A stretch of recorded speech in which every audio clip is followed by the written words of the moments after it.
presentes, que nos acompañan, a nuestros invitados. Tenemos 2 puntos en la tabla. Le damos la palabra de inmediato al señor secretario. Gracias, señor presidente. Se ha recibido un oficio del Gobierno Regional de Valparaíso en que se da cuenta de gastos asociados al arriendo de terrenos u otros bienes inmuebles que sirvan de dependencias para actividades propias de la repartición. Asimismo, ha llegado una comunicación del director subrogante del Servio de los Ríos en respuesta a un oficio de esta comisión con antecedentes referidos a la ejecución presupuestaria y la materialización del proyecto Construcción Segundo Puente Acceso a Valdivia, Centro Isla Teja. A su turno, el señor ministro de Vivienda y Urbanismo respondió a un oficio de esta comisión con información relacionada con eventuales dificultades presupuestarias que afectarían el financiamiento del plan de emergencia habitacional. Los antecedentes pertinentes ya fueron enviados a vuestros correos electrónicos. Eso, señor presidente, en cuanto a la cuenta. Y en cuanto al punto de la tabla, ¿quiere que lo señale ya? Vamos, de inmediato. Sí, en el primer lugar de la tabla se va a escuchar la opinión del investigador de Fundación Piensa, señor Ignacio Aravena, en relación con el proyecto de ley que modifica diversos cuerpos legales con el objeto de atender fenómenos urbanos consolidados en el territorio urgentes que afectan a la población. Y en el segundo punto de la tabla se va a recibir a representantes del Grupo Inmobiliario Viva, quienes darán a conocer la problemática que aqueja al sector ante el retraso de recepciones finales de complejos habitacionales construidos. Esos son los 2 puntos de la tabla, señor presidente. Muchas gracias, señor secretario. A continuación, ¿no es cierto?, le doy la palabra a los colegas parlamentarios si quieren plantear algún punto sobre la tabla o sobre puntos varios. Vamos de inmediato, le pedimos disculpas, ¿no es cierto?, a nuestros invitados. Estábamos con el presidente del Senado recibiendo una agrupación de pueblos originarios de Huilliches, de Chiloé y de Aysén, así que estuvimos de las 9:30 acá arriba de la sala del presidente y no podíamos terminar la reunión que todavía continúa. Así que yo le pido disculpas. La presidenta gentilmente me ha solicitado que lo acompañe como fui el último presidente de la Comisión de Vivienda para que hoy día presida, y tenía un inconveniente en Valdivia y le impedía estar acá. Así que con gusto vamos a pasar a escuchar, ¿no es cierto?, la opinión del investigador de la Fundación Piensa, señor Ignacio Aravena, en relación con el proyecto de ley en segundo trámite constitucional que modifica diversos cuerpos legales con el objeto de atender fenómenos urbanos consolidados en el territorio, urgentes, que afectan a la población. Además, hoy día asisten, tenemos entendido, el jefe de la División de Desarrollo Urbano, está telemáticamente, don Vicente Burgo, y la asesora legislativa, la señora Janet Tapia, que también la tenemos, ¿no es cierto?, en Zoom. Así que le damos la palabra al señor Ignacio Aravena para que en unos breves minutos nos pueda dar a conocer su visión sobre este punto. Muchas gracias, señor presidente. Si me pudiesen confirmar, por favor, que se ve la presentación y que me escuchan.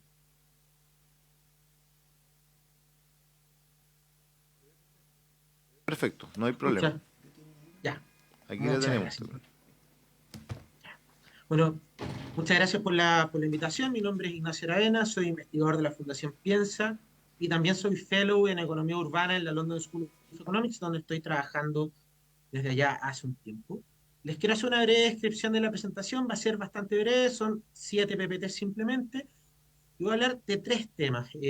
Primero, del ethos del proyecto. El proyecto tiene 2 almas y yo creo que es importante distinguir entre ambas porque hay cosas que consideramos que son bastante importantes, relevantes de atender, y otras que mezcladas con la primera alma podrían ser un poco difíciles de llevar a cabo.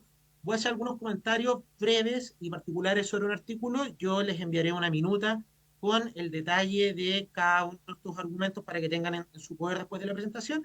Y después me voy a detener finalmente en los artículos transitorios, donde yo sí creo que ahí hay harto espacio para discusión, sobre todo en el primero y el segundo. Eh, Nosotros tenemos un problema a nivel país, tenemos el riesgo, tenemos campamentos, tenemos un elevado porcentaje de campamentos que están expuestos a riesgo y por lo tanto los dos van muy de la mano. Eh, pero además tenemos nuevas problemáticas. Y primero que todo es que en un nuevo contexto de cambio climático, la prevención viene a ser bastante importante porque lugares que antes no eran afectados por fenómenos naturales, hoy en día sí están expuestos o su patrón de riesgo ha aumentado y por lo tanto eso hace que la configuración de nuestra normativa hoy en día no dé una amplia respuesta a estos problemas. Sin embargo, por otro lado, no solo tenemos un aumento del riesgo, sino que también tenemos una expansión urbana informal asociada a la falta de infraestructura. infraestructura, de servicios y todo lo que nosotros necesitamos para poder tener un habitar seguro y de buena calidad. Y ustedes pueden ver que esa imagen, que es de un cerro Miguel Mar, campamento Manuel Bustos, parcialmente quemado por el incendio, se puede replicar a lo largo no solo de la quinta región, sino que de distintas zonas del país. ¿Por qué es importante esta ley de una u otra forma? Porque tenemos una gran base de comunas desactualizadas que hoy en día no solo tienen su regulación eh, con más de 10 años de vigencia, sino que además los conceptos de riesgo no han sido debidamente incorporados. MIMBU ha establecido también en sus mapas que hay una gran cantidad de campamentos que están en zonas de riesgo, hay otros que están en zonas simplemente no edificables, pero más aún, otras instituciones como Techo han demostrado que también una gran cantidad de campamentos que no están identificados en estas zonas de riesgo, sí están afectos a algún tipo de riesgo que hoy en día ninguna normativa los recoge y por lo tanto, si nosotros los vemos, podemos pensar que son campamentos que están exentos de problemas cuando en verdad no es así. Cambiar la regulación parece bastante imperante, pero este es un proceso como el expresidente de la Comisión Nacional de Desarrollo Urbano, hoy en día territorial, Sergio Eresville, dijo un proceso bastante lento, cambiar un plan regulador toma tiempo y por lo tanto necesitamos hacernos cargo de este problema. Sin embargo, y yo quiero mostrar la complejidad de esto es el polígono que ustedes pueden ver en verde del incendio del 2024 que afectó a Viña del Mar y las comunas aledañas. A la derecha podemos ver un plano de distintos campamentos, los que están en color lila o fucsia, son campamentos que están en zona de riesgo, pero hay otros que no están en zona de riesgo y como pueden ver en la intersección de los polígonos y que yo destaco en amarillo, sí fueron afectadas por los incendios. Por lo tanto, riesgo con lo que se define versus con lo que está pasando en la realidad, eh, tienen una discrepancia que necesitamos atender. Ahora, en relación a los artículos en particular, voy a dedicarme mucho tiempo a riesgo, pero sí creo que hay algunos comentarios técnicos que vale la pena mencionar, como por ejemplo el artículo número 2 del numeral 3, donde se habla de precio justo. Esto no es primera vez que sucede, yo creo que acá hay un problema de traducción. Por lo general en inglés se habla del fair price, que su traducción literal es precio justo, pero según distintas normativas de valorización deberíamos estar hablando de precio razonable, que son las normas IFRS en su documento 13, 16 y 20 y algo, lo destacan, y si es que se habla de precio razonable, muchas veces el precio de mercado. Sin embargo, tenemos un problema general, porque la valorización de predios que están tomados, o por ejemplo que son fuera del radio urbano y que después se van a construir, el valor de mercado de cualquier comparable no se va a condecir con la realidad edificable de lo que se está haciendo y por lo tanto hablar de precio justo yo creo que amerita una discusión un poco más profunda sobre su definición y sobre todo del mecanismo de compensación que se está haciendo esto, puesto que sobre todo el Servicio de Impuestos Internos, en muchos casos los predios para desarrollo inmobiliario o para proyectos de gran escala, no tienen comparables porque muchas veces se conforman más de un predio, se generan beneficios de fusión y otros elementos que hacen que el precio se vea aumentado con respecto a lo que realmente se pagó. Por lo tanto, es importante discutir una palabra que parece tan inocua, pero que en la realidad y con ajuste a normativas internacionales vale la pena definir un poco más.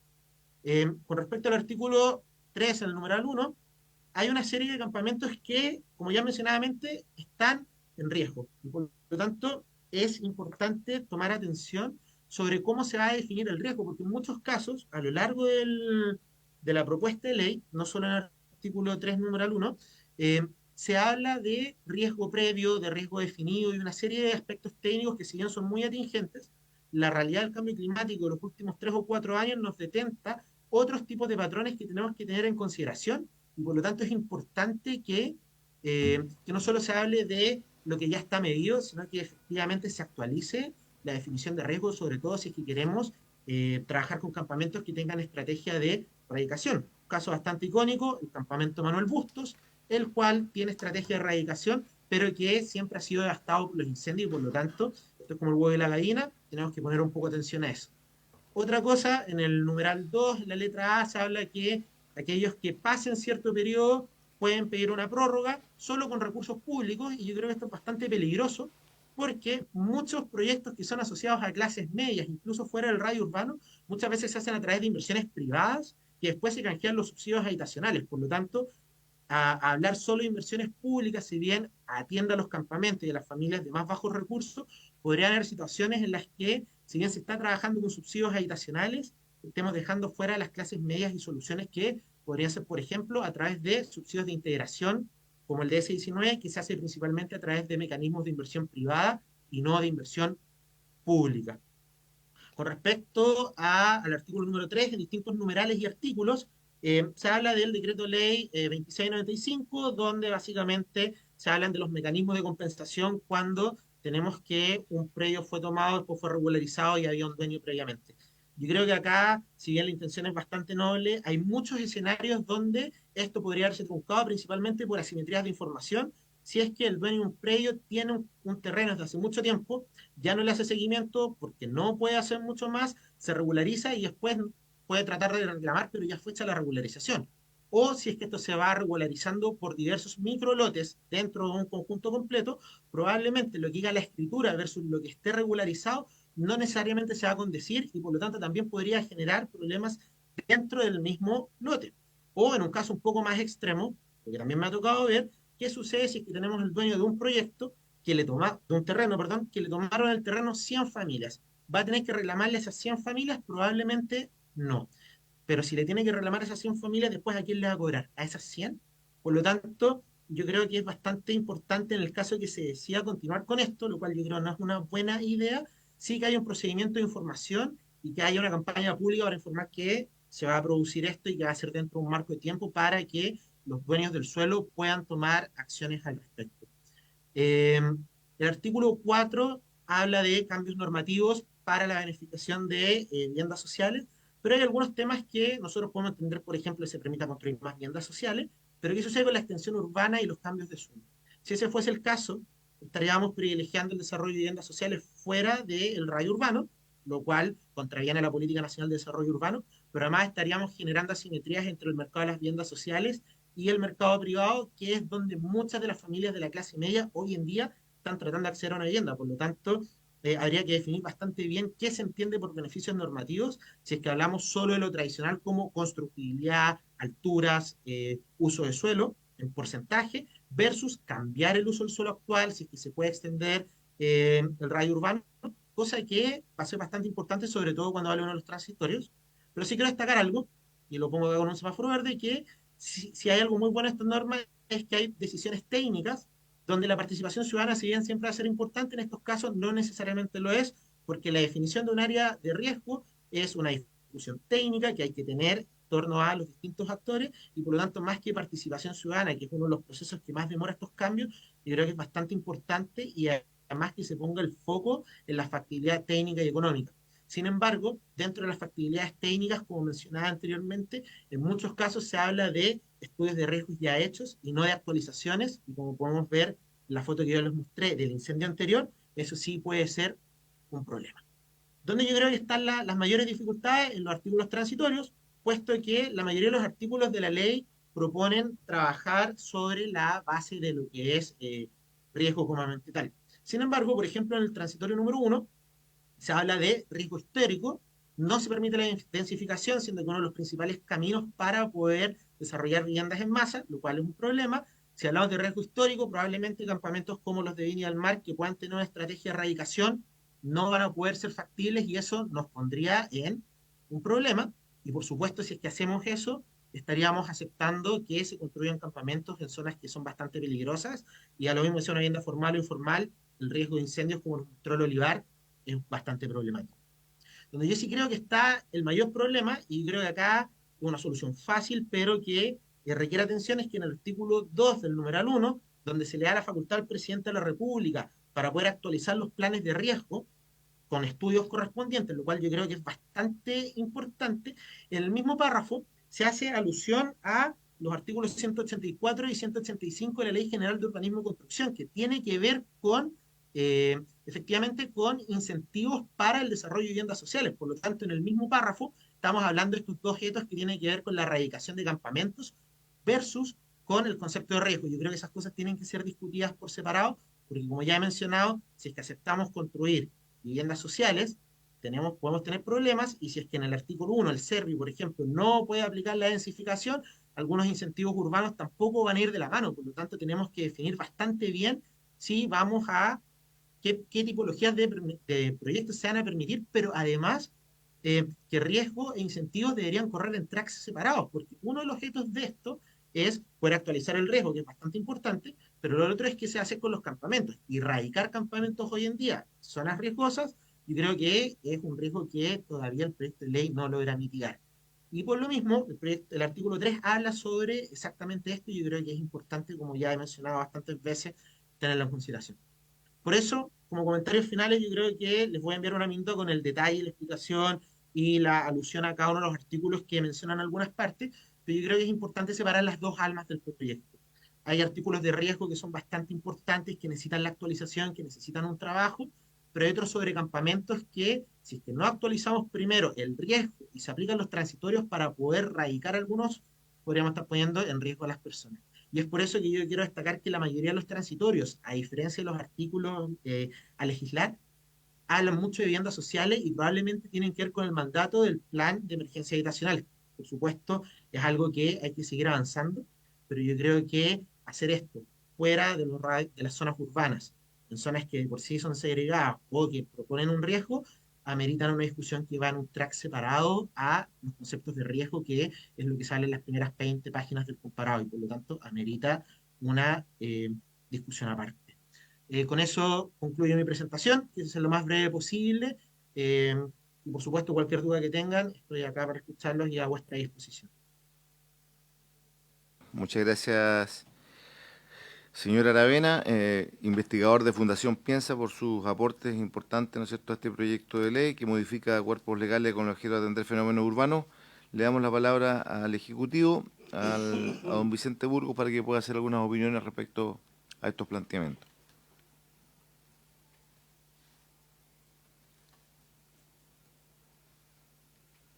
Sí, presidente. La verdad es que nosotros tuvimos la oportunidad de escuchar a don Ignacio en la Cámara de Diputados, y veo que acá hay algunos matices respecto a lo que presentó originalmente. Eh, la verdad es que nosotros no tenemos intención, la verdad, de consolidar el campamento en zonas de riesgo. En el fondo, yo creo que aquí se están mezclando dos asuntos. Uno tiene que ver con la erradicación, que evidentemente no puede suceder, que así lo dice el artículo, en área de riesgo, y otra cuestión tiene que ver con actualizar los riesgos. La erradicación de campamentos es una de las muchas estrategias que puede emplear un campamento para resolver su situación de informabilidad, pero que de alguna forma no se sujetan a la establecida en este artículo. Al mismo tiempo, presidente, por su intermedio, también señalaría que efectivamente, bueno, coincidimos también con lo importante que es asumir el riesgo, pero que finalmente lo que se requiere en este proyecto es establecer una serie de herramientas de manera de poder atender distintos fenómenos. No se trata de que en todos los territorios se van a utilizar todas las herramientas, sino que son finalmente distintas herramientas que van a quedar a disposición de la Secretaría de Urbanismo respectiva para afrontar distintas situaciones. Entonces, eso quizás podemos resaltarlo más en el proyecto, pero bajo ningún punto de vista se pretende implementar todo en todo sector, sino que al contrario, se pretende disponer de estas posibilidades justamente para resolver problemas específicos que venimos enfrentando hace años, a partir de situaciones de planificación, situaciones consolidadas y también de situaciones de loteo irregulares, que son finalmente los que atendió el expositor en su presentación. Eso, presidente. Muchísimas gracias, don Vicente. No sé si algún colega parlamentario quiere hacer alguna opinión. ¿Nosotros quiere agregar algo más, señora Aravena? Janet. Presidente, muchas gracias por la palabra. Y para responderle a don Vicente, que yo creo que efectivamente son distintas herramientas para distintos casos, pero, pero podría darse el caso, por eso yo creo que más que cerrar la puerta o abrir la puerta a ciertas cosas, hay algunas que merecen un poquito más de definición. Y voy a leer, por ejemplo, en el comparado en la página número 22, donde se habla que con dicho fin la autoridad deberá ponderar la existencia de estudios de amenazas o antecedentes históricos de eventos que ameriten un análisis de riesgo. Y eso va dentro del contexto de que las secretarías regionales puedan, en el fondo, extender el radio urbano para poder erradicar campamentos. Un caso histórico, Manuel Bustos, que está fuera del radio urbano, que parte de eso tiene estrategia de erradicación, que hoy en día no necesariamente todas las partes aparecen en zonas de riesgo, pero que sí se ha quemado anteriormente. Por lo tanto, en torno a cómo está escrito el artículo hoy en día, podríamos estar desarrollando un proyecto en unos campamentos históricos más grandes del país que podría estar en una zona de riesgo, solo que hoy en día no está definida. Y por eso mi invitación es a que probablemente en zonas, y sobre todo que ya han sido afectadas por incendios u otros riesgos naturales, probablemente es importante actualizar el riesgo antes de tomar la decisión de, por ejemplo, extender el radio urbano o permitir que se construya. Pues yo creo que importa primero el riesgo antes que la estrategia de erradicación. Muchísimas gracias. Janet, ¿quiere decir algo al parecer? Me estaba levantando la mano. Buenos días a todos y todas. Sí, un comentario muy breve respecto de la exposición que me pareció muy interesante en relación al tema de la regularización de la 20.234 de loteos irregulares, en donde hizo una referencia a la inversión pública y por qué se dejaba solo las prórrogas en el caso de las inversiones públicas. Yo creo que básicamente este es un tema que la Comisión conoce bien, se vio cuando se hizo la prórroga de la ley, que hay, una vez que el Servio hace el plano de loteo, es necesario para regularizar en definitiva, una vez obtenida la aprobación provisoria del loteo, es necesario hacer las obras de urbanización y normalmente se habilitó a las personas que viven en el loteo irregular para postular a fondos públicos. Y los fondos públicos tienen un desarrollo por la presentación que hay que hacer del proyecto a la respectiva organización, le hace la Dirección General de Aguas, le hace el MIMBU, le hace el Servio. Entonces, en esa presentación que se hace, que se tramita a través del Sistema Nacional de Inversiones y que tiene que tener rentabilidad económica y social, pasan muchos años. No son esos son los procesos y por eso siempre se ha planteado que en este caso estamos hablando de inversiones con fondos públicos que por la forma en que tienen de obtenerse tienen estos largos periodos de duración. No nos estamos refiriendo a los casos del DS-19, en donde además aplaudiría, lo digo de buena fe, si alguna inmobiliaria fuera a hacer un DS-19, por ejemplo, en el campamento Manuel Busto. O sea, no estamos hablando de esos casos, estamos hablando básicamente de los casos en los cuales la regularización tiene que asumirla el Estado como un todo. Ese pequeño comentario. Gracias. Palabras finales para la señora Aravena. Solamente responderle a la señora Janet, muchas gracias por aclarar ese punto, pero yo creo que también es bueno ver, por ejemplo, lo que ha sucedido más al sur de Chile, en comunas, por ejemplo, como el Maule, en Talca, donde inmobiliarias que han desarrollado proyectos de S19 lo han hecho en conjunción con los comités de vivienda, y ellos han desarrollado los proyectos, han urbanizado y han hecho inversión que es privada, que se va a ver beneficiado en un 20, un 30% por viviendas sociales. El otro 70% va a estar destinado a las clases medias, sobre todo en esa época donde los subsidios estaban limitados hasta las 2.000 UFs. Bajo hoy en día, como está dicho, que eso sea con recursos públicos, si es que hubiese sido eso, le hubiésemos dicho que no a muchos proyectos inmobiliarios desarrollados en distintas regiones, porque claro, efectivamente en Viña es difícil porque el valor del suelo quizás no lo permite, pero si nos salimos de las 3 áreas metropolitanas del país, probablemente sí hay empresas privadas que están dispuestas a correr con esa inversión, trabajar con los comités de vivienda y hoy en día no podrían tener acceso a esta prórroga. Por eso yo creo que más que el recurso público es la finalidad que yo creo que lo que están buscando, que es que si se están haciendo proyectos de vivienda social, que sean acogidos de manera con el fin social que tienen y no quién está realizando la inversión o no por la prórroga, porque ustedes pueden ver que, de hecho, ayer en el diario oficial salió una prórroga para los permisos de edificación porque el momento inmobiliario, el termómetro está bastante malo. Entonces, si nosotros hacemos distinción entre inversión público y privado, probablemente podríamos estarle diciendo que no a muchos proyectos que aluden a la clase media y que podrían caer dentro de esta definición. Muchas gracias, señor presidente. Gracias por su intervención. Lo dejamos invitado en una próxima oportunidad, si es que así la situación lo amerita, para poder, ¿no es cierto?, seguir profundizando en esta materia tan importante. Le damos gracias por su tiempo. Sabemos que está en actividades incluso fuera del país, así que es más valorable aún todavía que esté con horario distinto y además preocupado de participar, y le pedimos nuevamente excusas por los 15 minutos de atraso al inicio de la sesión. Muchas gracias, don Ignacio. Vamos al segundo punto de la tabla. Al segundo punto de la tabla, que es recibir a representantes del Grupo Inmobiliario Viva, quienes darán a conocer la problemática que aqueja al sector ante el retraso de recepciones finales de complejos habitacionales, que le pedimos también a a don Vicente que nos pueda acompañar, porque este es un punto que surgió en la última sesión a petición de la senadora presidenta de esta comisión, María José Gatica, y de este parlamentario, que estamos preocupados obviamente también por la situación que aqueja a esta empresa privada, o esta entidad, grupo empresarial. ¿Quién va a dirigirse? Señor presidente, Don David. mi nombre es Armando Ide, soy representante del Grupo Día. Agradezco su tiempo y el tiempo de los demás senadores y de todos los presentes.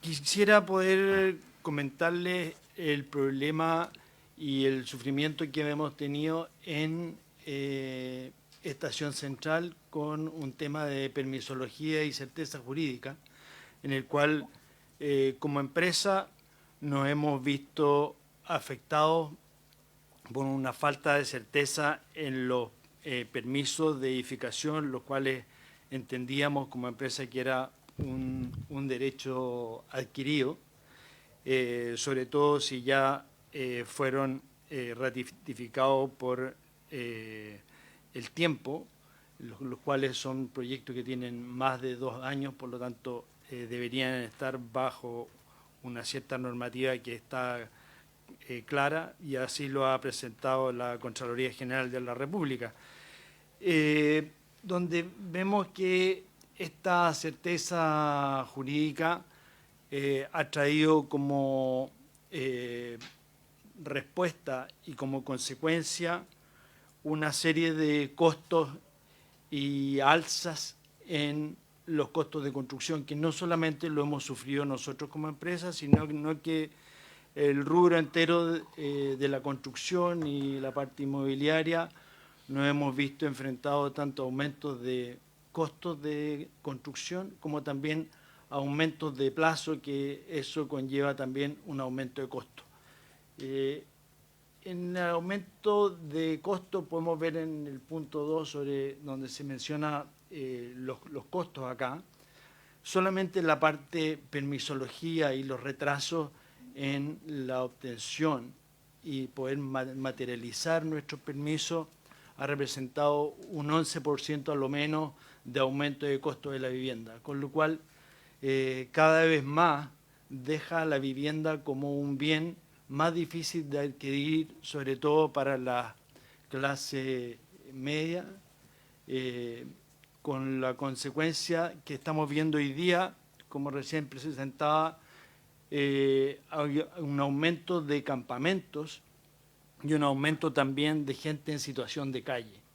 Y en el caso particular de Estación Central, lamentablemente, si nos paseamos por la comuna, hoy día vemos que hay gente viviendo en situación de calle y en carpa al frente de la Municipalidad de Estación Central. Sin embargo, nosotros tenemos hoy día más de 1.200 de departamentos que están terminados y listos para ser habitados, pero la dirección de obra se niega a dar la recepción final de estos edificios y la modificación de estos proyectos que es necesaria para la recepción de ellos. Justamente estoy acompañado de nuestros abogados, que ellos tienen una mayor claridad de la situación, pero como consecuencia y impacto para nuestra empresa, hoy día le puedo decir que éramos una empresa que teníamos 5.000 trabajadores, hoy día prácticamente la empresa no existe, somos 150 trabajadores los que quedamos, construíamos 25 proyectos anuales, hoy día no estamos construyendo absolutamente nada. Por lo tanto, ha sido realmente doloroso para nosotros y doloroso también poder ver cómo hemos tenido que desvincular a nuestros trabajadores, teniendo la capacidad, las ganas y la fuerza para poder seguir construyendo, pero hoy día, dada la situación que nos encontramos con estos edificios paralizados, nos vemos imposibilitados de poder seguir haciendo más viviendas. Le doy la palabra, perdón, presidente, no sé si puedo hacerlo yo, pero... No sé, por la presidencia, por la presidencia. Nosotros le damos la palabra a don David Cademartori. Sí, gracias, señor presidente. por su intermedio, voy a continuar la exposición del gerente general del Grupo Viva y responder una gran pregunta que yo creo que puede estar surgiendo en este momento, es si esto es algo que corresponde a una falla regulatoria o bien es algo orquestado y se ha producido porque los servidores públicos que han de servir el interés general no están haciendo bien su trabajo. Y la respuesta es que esto corresponde a algo, no una falla regulatoria, sino que a un incumplimiento persistente y constante de funcionarios públicos, en este caso de la Comuna Estación Central. Y me quiero referir acá a cómo se gestó este problema artificial, por cierto, de las recepciones en Estación Central. El 23 de noviembre del 2021 se celebra entre el municipio de Recoleta y el municipio de Estación Central un convenio de colaboración. Este convenio de colaboración se tradujo básicamente solamente en envío de funcionarios de la Municipalidad de Recoleta a Estación Central y en particular el que ocupó hasta hace muy poco formalmente el cargo, el señor Juan Hernández, director de obras de Estación Central, que anteriormente había sido solamente fiscalizador del municipio de Recoleta. ¿Qué es lo que ocurre con este convenio? Aterrizan a la Comuna Estación Central funcionarios públicos y lo primero que hacen es denunciar a los funcionarios de planta que estaban en Estación Central. ¿En qué se traduce esta denuncia? Como opera el aparato administrativo, se separa del cargo, se inicia un sumario y con el consiguiente perjuicio fiscal, porque hoy día esos funcionarios públicos que fueron separados del cargo persiguen sus remuneraciones, están en propiedad en el cargo, pero artificialmente se ha evitado generar un concurso público, que es lo primero que se ha derecho, para proveer el cargo, que es un mecanismo de transparencia que evidentemente hace sano para que lleguen los mejores servidores públicos a Estación Central. Y después de haberse hecho de esta manera el cargo, lo que se empieza a realizar una serie de cuestionamientos a permisos que ya estaban otorgados en Estación Central y paralizar los proyectos con las cifras que son alarmantes, por decirlo menos, menor recaudación para el Estado, se dejaron de percibir 80 millones de dólares, saquen ustedes sus conclusiones en cuanto a impuesto a la renta, se despidieron más de 4.500 empleados, saquen ustedes las conclusiones de destrucción de empleo. Y lo que es más grave, que el señor Juan Hernández, que es el que ha paralizado los proyectos en Estación Central, lo ha hecho incluso desatendiendo las órdenes de Contraloría General de la República, por cuanto se le dijo que tenía que proveer el cargo del alcalde, no lo hizo, y el señor Juan Hernández lo que hizo fue seguir firmando solamente algunas de las recepciones definitivas y planteando un falso problema regulatorio que me voy a referir más adelante. ¿Qué es lo que ocurre en Estación Central? Lo voy a dejar a exposición de esta comisión. Estación Central evidentemente tiene una historia de edificaciones. Hoy día quedan solamente 3 sin recibir, las 3 del Grupo Viva. La diferencia que hay entre las recepciones que se han hecho y que se han otorgado, algunas express, me voy a referir a ellas en forma concreta, que son de Inmobiliaria Conquista del Grupo España, se encuentran todas en la misma situación que la de nuestro cliente. Es decir, se trata de permisos de edificación otorgados bajo una determinada normativa. La tesis del municipio y la tesis de la Dirección de Obras es que no existe normativa, pero basta ver el permiso de edificación donde dice normativa, hay una norma escrita ahí. Modificaciones de permiso, en nuestro caso, para disminuir densidad, para disminuir superficie y para disminuir altura. Y esas modificaciones aún no se han otorgado, pese a que están hace más de 3 años en ese proceso. ¿Qué es lo grave de todo esto, señor presidente? Lo grave de todo esto es que este tema se encuentra zanjado tanto por la Contraloría General de la República, mediante dictamen de fecha 14 de junio del 2023, y además se encuentra zanjado también por la propia jurisprudencia de la Subsecretaría de Vivienda que nos acompaña. en específicamente los ordinarios 598 del 2022 y 117 del 3 de abril del 2023. Yo seguí con atención la última sesión que tuvo acá el señor Vicente Burgo, en que dijo que esto no tenía norma, que no tenía jurisprudencia y que no tenía, que se encontraba en una situación distinta a las otras inmobiliarias. Y la verdad es que nosotros queremos recordarle, que bueno que esté presente porque me podrá responder, que en los ordinarios 598 y 117 precisamente está expuesta la situación de inmobiliarias que se encuentran en idéntica situación, por no decir en peor situación desde el punto de vista constructivo que nuestro cliente, y no obstante ellos fueron recepcionados en un tiempo récord, 3 meses, y nosotros llevamos más de 4 años esperando las modificaciones de permiso y la consecuente recepción. ¿Por qué decimos que esto está zanjado? Como me hice referencia, el 14 de junio del 2023, el ex contralor Jorge Bermúdez, uno de los últimos actos que emitió como contralor, estableció el camino que tenía que seguir tanto el municipio como los órganos públicos. Recordemos que la Contraloría o los dictámenes son de obligada observancia por parte de los órganos públicos, y no obstante existir este dictamen para nuestro cliente, no se ha seguido y no se ha respetado. ¿Qué es lo que se hizo? Artificialmente decir, ¿sabe qué?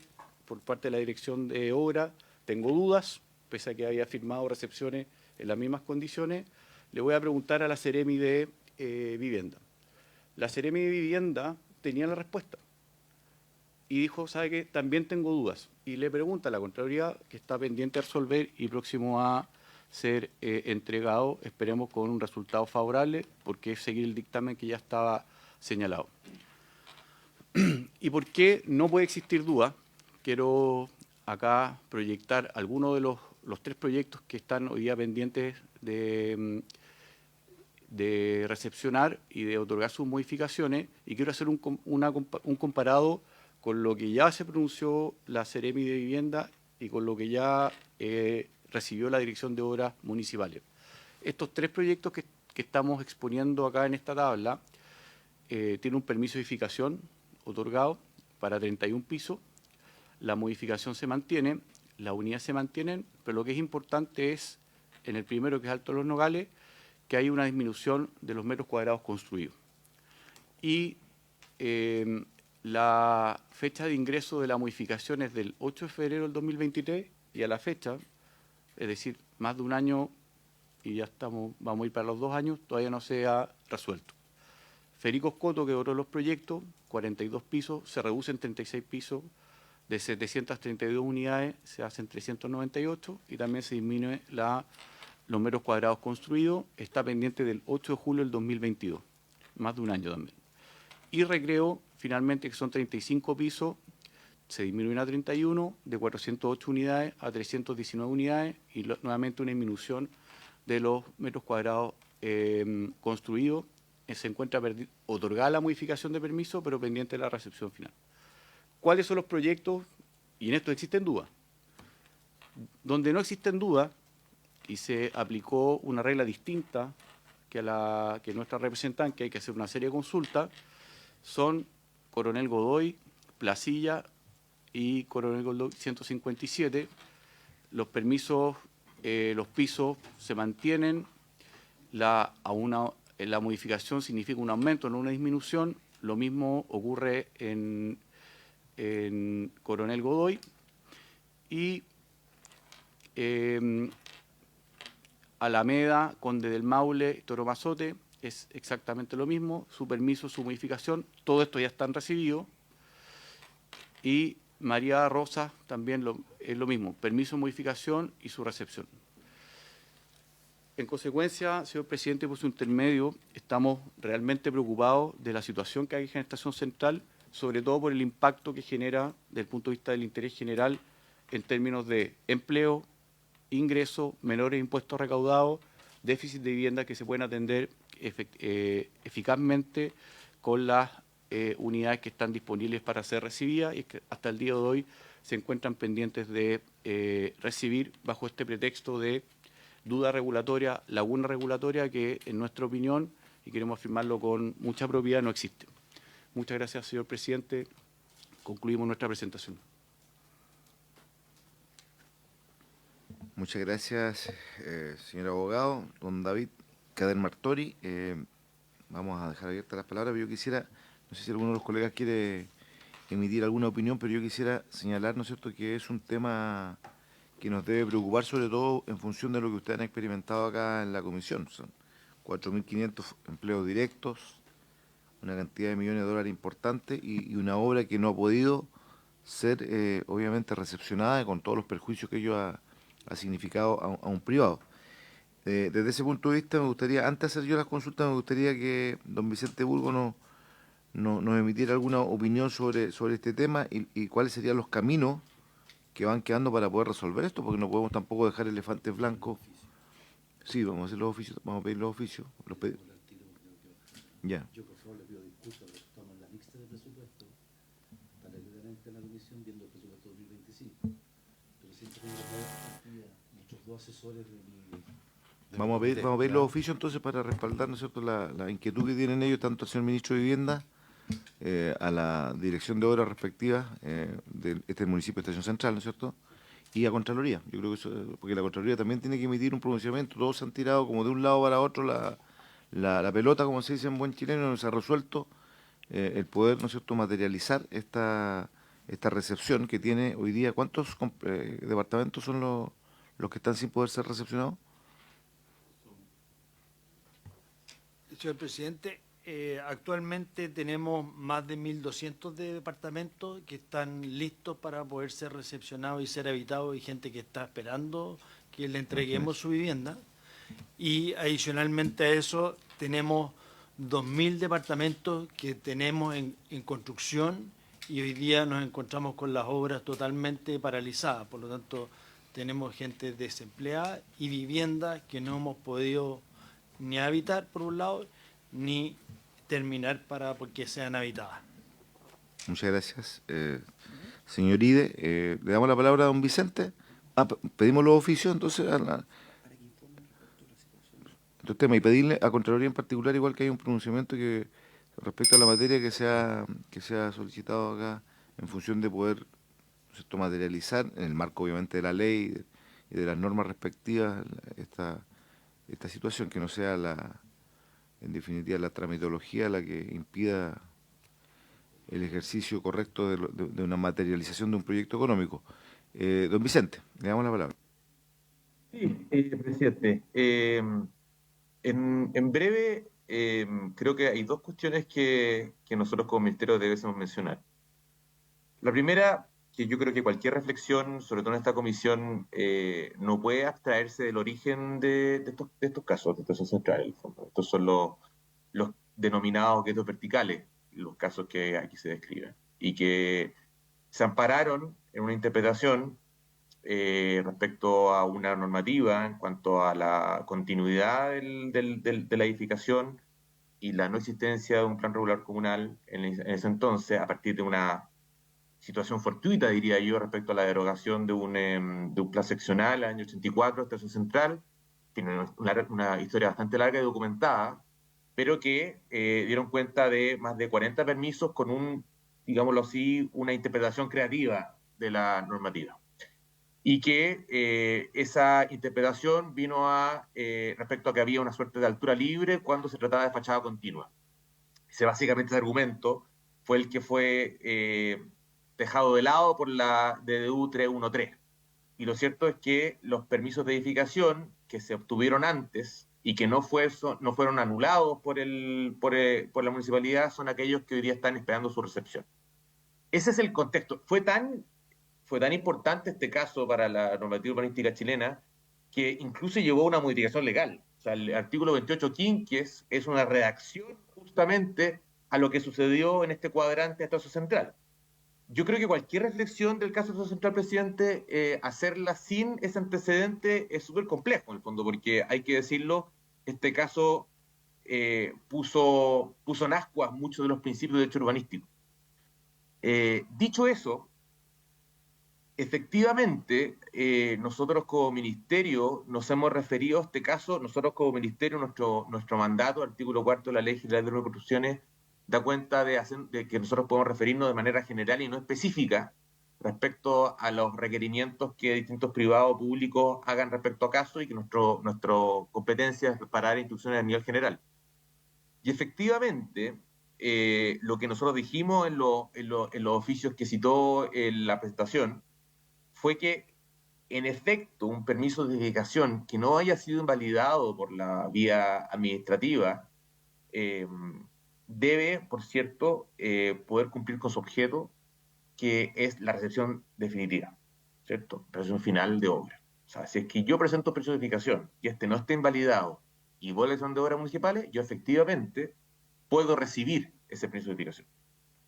Sin embargo, como los mismos lo pusieron los acá expositores, el problema acá tiene un matiz, que no es que ellos quieran recepcionar el permiso de edificación original, sino que ellos requieren una modificación, en su caso, para reducir el permiso de edificación. Y eso nosotros, a lo menos desde el punto de vista general, eso tiene que cumplir con ciertos criterios, que son los del 517, 518 de la Ordenanza General de Construcciones, que básicamente señalan que tienen que acogerse a las normativas de la planificación. Y es ahí donde está, de alguna forma, el impasse, presidente, porque efectivamente, ante el criterio del circular 313, lo cierto es que esa modificación no puede darse por parte de la Dirección de Obras Municipales, y ese entiendo que ha sido la decisión de la Dirección de Obras Municipales. No obstante, los casos que acá exponen los expositores, de los cuales yo no conozco, y la verdad es que no habría que indagar en ello. Sin embargo, lo que sí le puedo dar cuenta, presidente, es que esto fue consultado a esta división, no el año 2022, no el año 2021, fue consultado el año 2019. O sea, mucho antes de la recepción, de que se postulase recepción, esto fue consultado. Y yo le puedo compartir los oficios a la comisión, por cierto, fue consultado justamente. ¿Qué se hace si es que yo quedé comprometido, en este caso a través de la resolución de calificación ambiental? ¿Y cómo hago para cumplir justamente con la modificación dado este criterio? Y esta DDU, en una administración anterior, respondió lo mismo que estoy respondiendo yo, que si se requiere esa modificación, lamentablemente esa modificación va a tener que acogerse a los criterios que están imperando en el momento. Y eso, la verdad, hoy día no va a cumplir con la circular 313. Ese es el problema que tenemos. Y eso es lo que también, en nuestra opinión, ratifica el dictamen que fue citado, en el fondo. No habla de la modificación del proyecto, sino que habla de la recepción de un permiso de edificación. Nosotros como ministerio, presidente, que esto lo ha dicho el ministro, efectivamente tenemos que ver formas de poder encontrar una solución a este caso. Yo creo que efectivamente es una mala solución, dado el mal contexto y el mal origen de estos proyectos, que estos queden vacíos como elementos blancos. Pero ciertamente la normativa urbanística es básicamente la que he resumido y que se ha dado cuenta en los oficios que emitió esta división y que en nuestra opinión están ratificados por los dictámenes de la Contraloría, también citados por los expositores. Eso, señor presidente.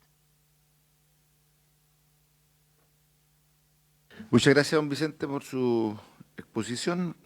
Nos queda relativamente claro el origen y también la problemática que hoy día existe. Le damos la palabra al señor abogado. Sí, señor presidente, solamente algunas aclaraciones, dado que se mencionaron los permisos de edificación, en este caso, solo en este caso, no los otros que se mencionaron de las otras inmobiliarias, son anteriores a la DU 313, son anteriores. ¿Por qué pongo el énfasis en la palabra anterior? Porque evidentemente, como se dijo acá, hay una interpretación, y solamente recordar desde el punto de vista del derecho administrativo que existe un principio ya muy asentado que se llama de confianza legítima. El experto y el órgano que emite su interpretación, el particular no tiene por qué desconfiar de aquella interpretación, por el contrario, confía en ello y a partir de eso arma sus proyectos. En este caso son permisos que no se encuentran invalidados, se inició el proceso de invalidación y concluyó en que no se tenía que invalidar.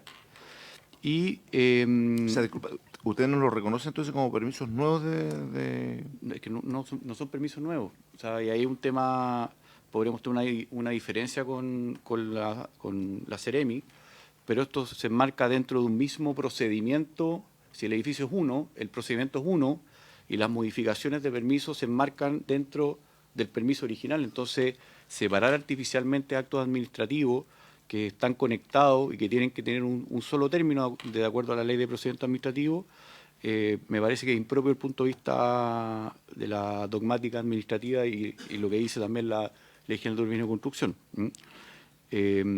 Eso quería aclarar desde el punto de vista de la interpretación. Me está solicitando la palabra la señora Marisa Baldassi.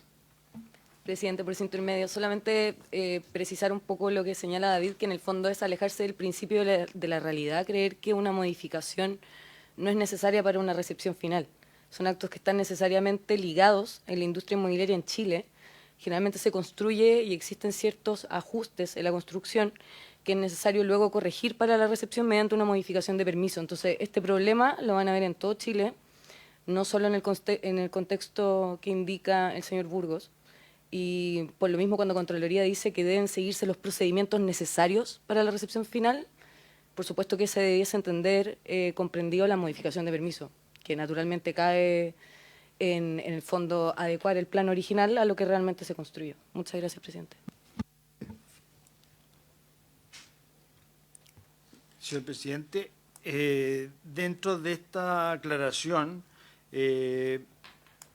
nosotros como empresa le enviamos una carta al señor Burgo en el cual le exponemos este problema, por lo tanto me extraña que él diga que desconoce el particular de nuestros permisos. Y adicionalmente a eso mandamos copia a la Comisión de Vivienda del Senado de esa carta, donde exponemos que nuestros permisos de edificación, al igual que los permisos de edificación de otras inmobiliarias, entre ellas Inmobiliaria España y Inmobiliaria Conquista, ¿cierto? Una de ellas incluso se le dio la modificación de proyecto, siendo que tenía un edificio de similares características, pero incluso hizo aumentos de superficie y se le aprobó su modificación. No reducciones. Nosotros estamos haciendo disminuciones en todos nuestros proyectos y así todo no se nos otorgan las modificaciones. ¿En el mismo municipio? En el mismo municipio y con la misma instrucción. Incluso el DDU, el señor Burgo, le dijo a la dirección de obra que otorgara las recepciones de obras de estos dos proyectos, tanto de Inmobiliaria España como de Inmobiliaria Conquista. Y eso lo dijo claramente el Contralor, que no lo podía hacer en forma particular para estos dos proyectos y tenía que hacerlo extensivo para todos los proyectos que estuvieran en similar situación. Y estos proyectos no es que estén en una situación distinta, están en la misma situación exactamente y además tienen disminuciones, no aumentos como este otro proyecto que sí fue aprobado y sí fue recepcionado, señor presidente. Presidente, tengo que hablar. Don Vicente. Y no, hay dos cosas. Cuando yo me refería a casos particulares, me refería a otros casos particulares, no a este. Yo efectivamente tengo los oficios del señor Armando Ide que recibimos en julio de 2023. Pero insisto en el punto. Nosotros lo que hemos señalado, y que puedo ratificarlo, es que cuando se presenta una recepción definitiva respecto a un permiso, efectivamente la Dirección de Obras Municipales tiene que cumplir con la recepción. Si es que existe una modificación, la modificación efectivamente tiene que regirse bajo ciertos criterios, y estos criterios efectivamente aquí están en entredicho. Y ahí tenemos un debate particular, pero nosotros no hemos visto que ni la Contraloría y nosotros estemos haciendo esa reflexión. E insisto que esto fue consultado explícitamente en el año 2019 a esta división, que de alguna forma argumentó lo mismo que estamos argumentando nosotros. Como una indicación también requeriría cumplir con el criterio de la 313 y eso hacía imposible finalmente la modificación con la lógica del proyecto. Yo insisto, presidente, que esta situación, dado que se habló de un contexto nacional por parte de una de las expositoras en este caso, es difícil conciliar en esa lógica, presidente, porque este es un caso muy particular que yo diría, debe ser los casos más importantes del derecho urbanístico de los últimos 10 años. Tanto así que modificó la ley, o que se vio obligado el Ejecutivo desde entonces a modificar la ley a partir del caso. Entonces, es un caso que tiene que analizarse específicamente, y si se pretende buscar una solución para el caso del señor Ide y su inmobiliaria, y efectivamente los malestares que está experimentando ahí sus trabajadores, la normativa no tiene un canal para solucionar este problema. Porque además, yo por lo que entiendo, esta adecuación, estas reducciones son a partir de la resolución de calificación ambiental, en el fondo. Y eso es lo que nos pone un entredicho. Y nosotros como Ejecutivo ya no tenemos herramientas normativas para poder canalizar este caso. Si es que pudiésemos encontrar otras, por cierto, estamos dispuestos a conversar. Del fondo, a ajustes, esfuerzos, qué sé yo, pero hoy día normativamente es tal la rareza de este caso que efectivamente la normativa no está preparada para un caso así, y ni menos para solucionar. Esa es la verdad, señor presidente. Esa es la complejidad que tenemos con este caso. Pregunta de mi parte, para Vicente sobre todo, pero aquí yo me quedo con una preocupación al menos. O sea, si aquí el expositor, yo no tengo por qué poner en duda lo que dice el señor Ide, como tampoco lo que usted plantea, pero por lo menos hay algo que clarificar, porque por ejemplo, lo que yo entiendo, lo que dice el señor Ide, que ante proyectos de similares características en la misma comuna, de otras empresas, España, Conquista, que incluso elevaron la cantidad de pisos de sus proyectos, sí hubo recepción. Y en este caso no lo hubo. Entonces, me queda la duda para que... Eso es presidente, eso es justamente lo que yo decía, que yo no me puedo hacer cargo, porque no conozco todos los casos y sus modificaciones. No nos corresponde. Yo solamente me estoy haciendo cargo respecto a aquellos que nos han consultado a qué sucede cuando opera una modificación.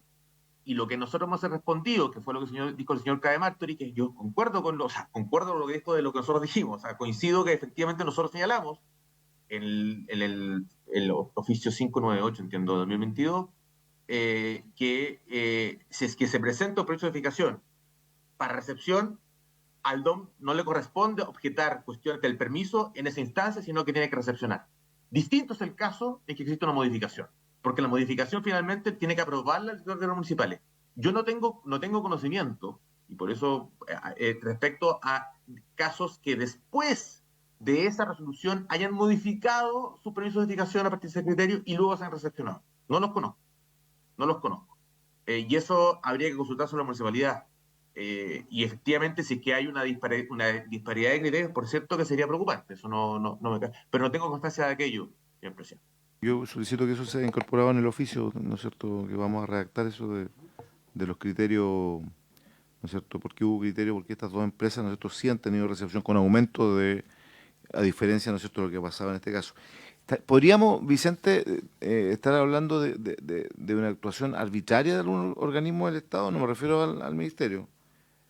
¿Y cuál sería, desde su punto de vista, dada la situación actual, la vía de solución? Porque usted mismo ha dicho en esta comisión de que no podemos dejar elefantes blancos. Yo me imagino que con la crisis de seguridad que tenemos en el país, que también es una preocupación, porque tengamos 1.200 departamentos ahí que puedan ser tomados el día de mañana, ¿no es cierto?, por turbas que lleguen, ¿no es cierto?, a querer vivir en ese lugar. Entonces, ¿qué es lo que han visualizado ustedes para eso? ¿O simplemente aún no se busca un mecanismo? Porque si tú dices si esto es normativo, ¿qué tenemos que hacer para ayudar desde esta comisión? ¿Qué se podría hacer? Sí, hubo un esfuerzo, pero en el fondo aquí tiene que haber una conversación con distintos actores, presidente. O sea, nos parece que en el fondo que sin la municipalidad, que finalmente va a recibir este caso también, no hay cómo canalizar este caso. Si efectivamente esto insisto, que es una situación bien excepcional, y que esa excepcionalidad requiere una revisión con una suerte de conversación que quizás podría llevarse a partir de esta comisión. Eso es lo que ha dicho, lo que yo no estoy inventando nada, eso es lo que ha dicho nuestro ministro también. Pero la posibilidad, el ministro de Vivienda, don Carlos Montes, pero la verdad es que nosotros enfrentar esto con las vías, con las herramientas normativas que tenemos hoy día es muy complejo. Señor presidente, solamente Para terminar, sí, vamos. perdón, una aclaración y con esto vamos terminando. Yo creo que es importante destacar que estos ordinarios que están referidos son precisamente estas inmobiliarias, Conquista y España, ya los que hice referencia en mi exposición. Y lo excepcional, a mí me llama la atención la palabra excepcional, porque es el único caso, estando todos en la misma situación desde el punto de vista de permiso, modificación de permiso, los únicos que no se han recibido son los nuestros. Entonces sería interesante que se invitara al director de obra, al alcalde, que está al tanto de esta situación, de por qué en situaciones análogas se le da un tratamiento distinto a la inmobiliaria nuestra y las otras se recibieron sin ningún problema. Yo tengo, y feliz de poder compartir algunos antecedentes, porque a mí me tocó recibir otra inmobiliaria en el año pasado, en que se utilizaron, voy a decir, vías particulares o excepcionales para efectos de forzar recepciones que se pedían compensaciones, que no están en el procedimiento reglado de la Ley General de Urbanismo y Construcción y la ordenanza, y sería interesante saber por qué en este caso está haciendo una diferencia y en los otros casos la modificación de permisos sí tiene norma, acá no tiene norma y se recibieron finalmente y en nuestro caso no se ha recibido. Sí. Muchas gracias. Sí, yo me quedo con la invitación que ha hecho. Lo voy a hacer la otra semana porque cuando tenga quórum, porque tuvo que salir, porque está en mixta el senador Sandoval. Le pido que me haga recuerdo la próxima sesión para que le solicite perdón, a la presidenta. Pero yo me quedo con lo que planteó Vicente, que como comisión seamos también un aporte para la construcción paralelamente a esto de alguna vía de sentarlos a todos a conversar en algún momento. Que esté la Contraloría, que esté el DOM y ver cómo se puede avanzar por ahí. Porque si Vicente, como jefe de esta división tan importante de desarrollo urbano, señala que la solución no está en su departamento, sino que está en el DOM, primero hay que clarificar por qué han habido criterios dispares, porque si han habido criterios dispares pudiésemos estar eventualmente ante una actuación que es arbitraria y que raya en algo ilegal. Pero para eso, ¿no es cierto?, yo voy a conversar terminada la reunión con ustedes para que veamos cómo podemos ayudar. O sea, lo que nos interesa, Vicente, a nosotros, aquí como miembro de la comisión no estamos defendiendo un interés particular de una empresa porque no nos interesa aquello, pero sí un interés general, que es tampoco que se quede, ¿no es cierto?, esas familias que igual nos escriben, que igual nos envían mail, que igual nos dicen que ya tienen ahí preacuerdos de compra y que se quieren ir a vivir y no seguir pagando la mitad de su sueldo en arriendo. Vicente. ¿Te quería decir algo al final? Sí, señor presidente. Solamente quería poder clarificar el punto de que estos edificios, tal cual como los otros 40 que mencionaba el señor Burgo, que ya han sido recepcionados, están en la misma situación. Por lo tanto, lo que ha pasado ahí, lo único que puedo exponer es lo que nosotros como empresa sufrimos, que en su minuto se nos dijo que querían y necesitaban compensaciones para la comuna de Estación Central. Y esas compensaciones pasaban por ciertos elementos, obras que teníamos que desarrollar para la comuna. Nosotros mandamos una carta diciendo que estábamos dispuestos a hacer esas compensaciones. Sin embargo, posterior a ello, se nos pidió no solamente compensaciones, sino que se nos pidió que entregáramos en efectivo dinero a ciertas personas dentro y fuera de la comuna. Por lo tanto, nosotros no estuvimos dispuestos a eso y por eso se cayó cualquier tipo de acuerdo que pudiéramos materializar. Por lo tanto, cualquier avance, tanto dentro de la comuna como cualquier otro ente que podamos formar, nosotros ya lo hemos conversado. Estuvimos 1 año y medio conversando con la seremi anterior, la señora Rocío Andrade. Estuvimos 1 año conversando con la dirección de obra y llegar a acuerdo con las compensaciones que después no fueron suficientes y se nos pidió plata por debajo de la mesa. Por lo tanto, cualquier otro tipo de conversación debería ser en otro ámbito y no con estamento, porque entiendo que no hemos podido llegar a acuerdo ya en 2 años. Por lo tanto, no veo qué otra alternativa tenemos para poder llegar a acuerdo.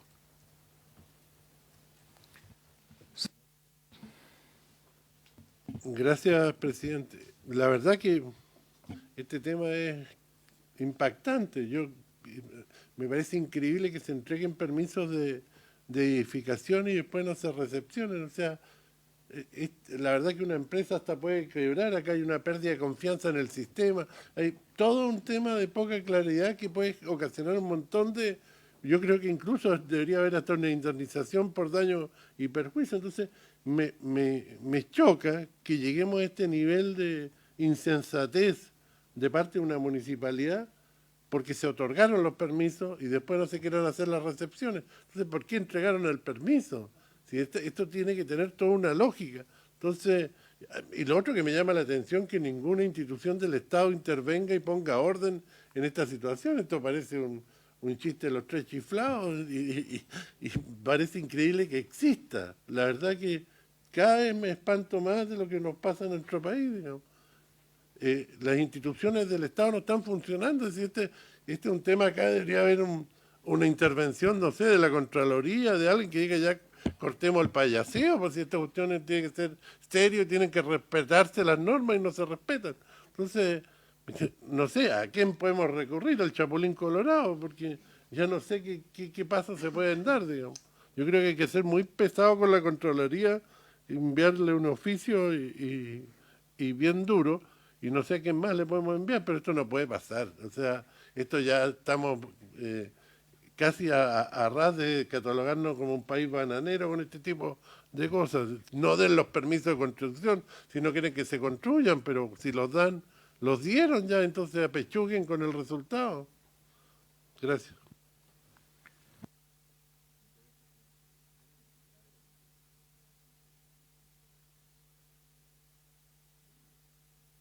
Grave lo que se plantea en la última parte de la intervención, porque se habla, ¿no es cierto? Ya para mí son impresentables que un municipio para otorgar permisos esté pidiendo compensaciones de otro tipo que están al margen de la ley. Ya es impresentable.